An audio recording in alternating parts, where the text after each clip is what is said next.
What's up fellow procrastinators, I'm FlameCom, and today I am doing a video for a channel called Gear Seekers. You know, lovely people there, very awesome stuff, the kind of stuff that I like. And today I'm going to be taking a trip down memory lane. So this is going to be fun and spicy. Being a photographer or a videographer or a bit of both, it's easy to forget that at the beginning we were all pilgrims in an unholy land. We had to start gaining experience from somewhere, and we had to plant our feet at a metaphorical muddy swamp in the middle of nowhere, surrounded by vicious beasts that came in the form of forum thread beefing and confusing YouTube tutorial videos that used technical jargons which made no sense whatsoever. Speaking of not making sense just like back then, if you haven't subscribed yet, make sure to hit that subscribe button and hit that little bell icon, or as I like to say, bell that icon. Okay, I admit that's not even a verb, but moving on. By the way, my eyes, they are scary.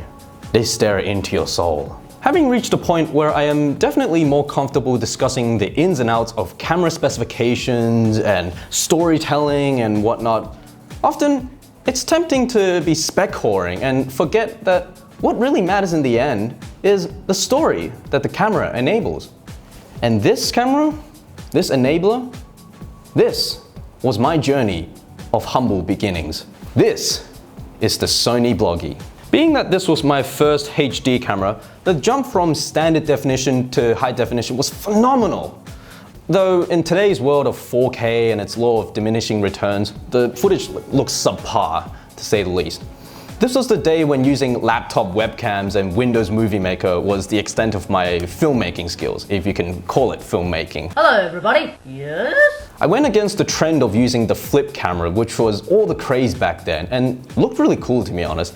And instead, I opted for a camera that no one had heard of or no one had even talked about. The advantage that cameras like this and the flip camera had was that you could hold the camera upright and you will record horizontal videos due to the sensor being positioned accordingly. Of course, nowadays with Snapchat, filming vertically is still commonplace, but outside of Snapchat is where society draws a line. Hey Nicholas, imagine like a high production Hollywood movie was filmed entirely in vertical. And we started having cinemas that were like vertical and you had like levels of seat and set and the projector was vertical. Oh, I mean, of course, like you'd have very narrow cinemas, but ooh, that means you can fit more space, more bums on seats. Huh, you can fit more screenings at one venue. Okay, no, that's it. I'm a pioneer. I'm a genius. I'm the new Ang Lee. I'm gonna pitch this idea to the Hollywood executives. Vertical anamorphic videos. Wow, I'm gonna set a new standard. Now it's raising the bar. That is fantastic. Anywho, enough of my delusional and unrealistic fantasies, and back to the Bloggie. As the name suggests, the Bloggie was made for the bloggers, more specifically the bloggers of the early 2010s. The idea of vlogging instead of blogging was still an emerging fad, and it is cameras like these that helped establish this practice. One major advantage that the Bloggie had over the flip was the idea to do this. Yep, you see that it's pointing to the front? Now it's pointing towards me. But can he do this? You know, for a camera that's called the flip camera, why doesn't it have a flipping camera? Sony just one-upped you. You can flip the camera whilst it's recording, like how in Snapchat you double tap the switch cameras. But in transitioning so that the video is upright when you flip, the video glitches out for a short time, resulting in this. The camera also came with an accessory that you attach to the lens when it was pointing up, and it allowed you to record 360 videos and well, I say 360 videos, but it's more like this. Me. Oh, this lid was still on. I am being mocked on the internet. What happens? Whoa, our world is being warped. That's crazy with it. It looks like it's just a mirror or something in there. Gosh. Like it's just like some array of mirrors or something, Ren. I don't think. Okay. So weird, huh?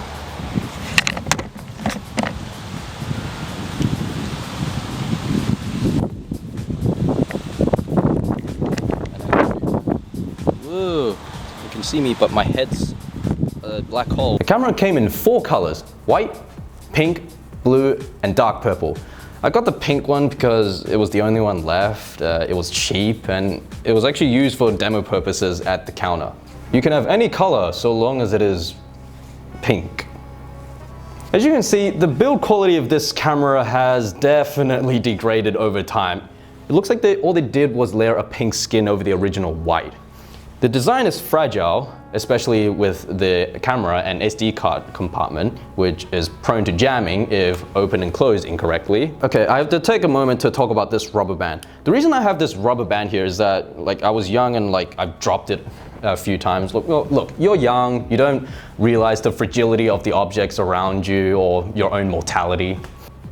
Flip, it keeps the battery down so that the metal contacts stay in place, but spring loaded so it doesn't stay down. So I have to close the lid and pull it like that, and then literally just put the rubber band there so that I can hold the lid down, and then it'll press the battery down just so that this can have juice. That's how broken this thing is. Gosh, okay, this is a true story. I brought this into their office, and then they were like, "Holy crap! It looks like a phone." It's like I'm a little girly phone. The screen is comedically small and low res, and Nicholas can't stop laughing about how girly it looks. There's an obligatory speaker, a front-facing microphone, AV port, retractable USB plug for charging and file transfer, digital zoom, video and photo button, tripod mount, and an on and off switch. A neat little feature that this camera had is that you don't have to press the on and off button. You can just do this and it'll turn on. And likewise, if you want to turn it off, all you have to do is just flip it down again and it'll turn off. Isn't this amazing? It's like a cool little gadget. Let's talk photos and videos. Whilst this camera can shoot photos, this was meant for vlogging. Photo taking seems to be an obligatory inclusion, and they're 5 megapixels, which for the time gets a job done. It's already a higher resolution than 1080p, keep in mind. So photos gets a job done, not much to talk about. Just for the exhibition example. And 3, 2, 1. As for video, this shoots at a maximum of 1080p at 30 FPS and 60 frames per second is available at 720p. Even though there's an option for switching between NTSC and PAL mode, for some strange reason, even if it's set at PAL mode, you still record videos at 30 FPS and 60 FPS instead of 25 and 50. To quote the great John Cleese, faulty towers, let's get into the Bloggie's specialist subject, the bleeding obvious. It has one lens, one fixed aperture, and a tiny 1/4 inch sensor. With such a small sensor, everything's gonna be in focus anyway. You know, this camera is very lightweight and small, which makes this camera ideal for very shaky handheld vlog. Yeah. Puke-inducing footages. Of course, it's a slight exaggeration, and I use the word slight with modestly. And I'm at arm's length just to get from head to chin. And also in this bright sunlight, I can barely see the screen right now. It's pretty much just pitch black in this sunlight. Remember though, there is a tripod mount if you so choose, but you know, you got a dinky little pink camera on a tripod like that. Looks kind of dorky, but gets a job done, so not complaining. Wild weather! Now, the sound quality is what you'd expect for a budget camera like this. You know, it's not professional, but it's not necessarily garbage either. You know, it gets a job done. We see, as he approaches silently, this man is on a mission. He cometh. He seems easily amused. He likes to wear matching colors to the camera.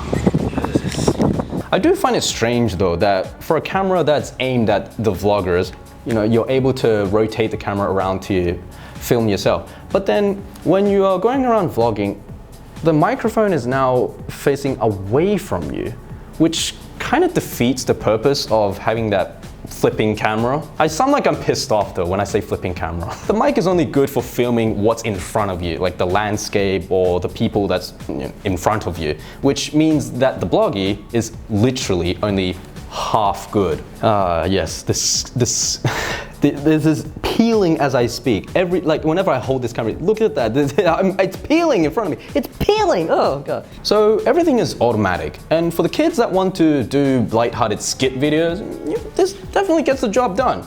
I mean, the low quality of videos and sounds, it's kind of what adds to the charms of those early YouTube skit videos, you know, how to be ninja and how to be gangster.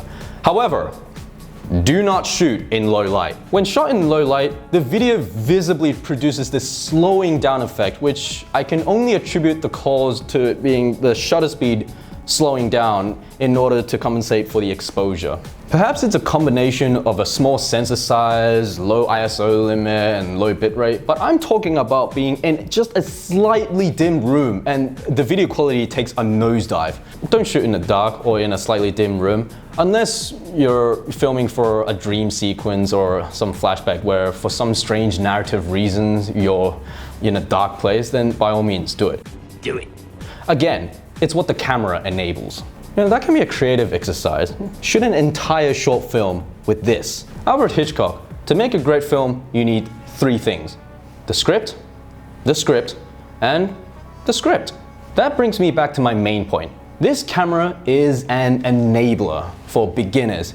It is grounded, humble, and it's a great standalone camera that is perfectly suited for beginners. It's me. Now you get to look at my back in the early 2010s. Right now, I guess you'll be able to buy this camera off eBay secondhand. I actually don't know if Sony still sells them or not. But then again, you're young and you don't exactly have an idea of what the word budget even means. So yeah, I'd say if you're in that sort of position, this camera will be good for you. And it's a good stepping stone for advancing onto more professional filmmaking. I mean, I got to where I am, didn't I? As a beginner, you're not worrying about film equipment or microphones or lenses or any of that crap, which means that all you're worrying about is the story that the Bloggie enables you. At the end of the day, tell stories that moves people. Never forget that, and never forget your humble beginnings. Really? If you enjoy this style of video where we talk about old tech or I go down memory lane, then be sure to drop suggestions and likes down below. And be sure to subscribe and bell once again. Also, I made this video on a channel called Gear Seekers as well. You love camera tech, you don't love camera tech, you like PC, like what is it called? Battle stations? Yeah, battle station. You don't like battle stations, or you came to my channel because you came from SMG4 or Hoberos. Whatever, just check them out right there. Once again, I pointed to the correct corner, unlike that guy over there. Can you tell me which way is left? Okay, if a card was to come up right now, point to the correct corner. Point. Which way is left or right? You can see the sweat building on his. That one. You've won $1 million! Congratulations! Yeah! And he even shook with the wrong hand. Yeah, because I'm using it to memorize what side. Wow. Anyways, that's that silliness done and dusted and over with. So with that, ladies and gentlemen, thanks for watching and keep on procrastinating. So see ya.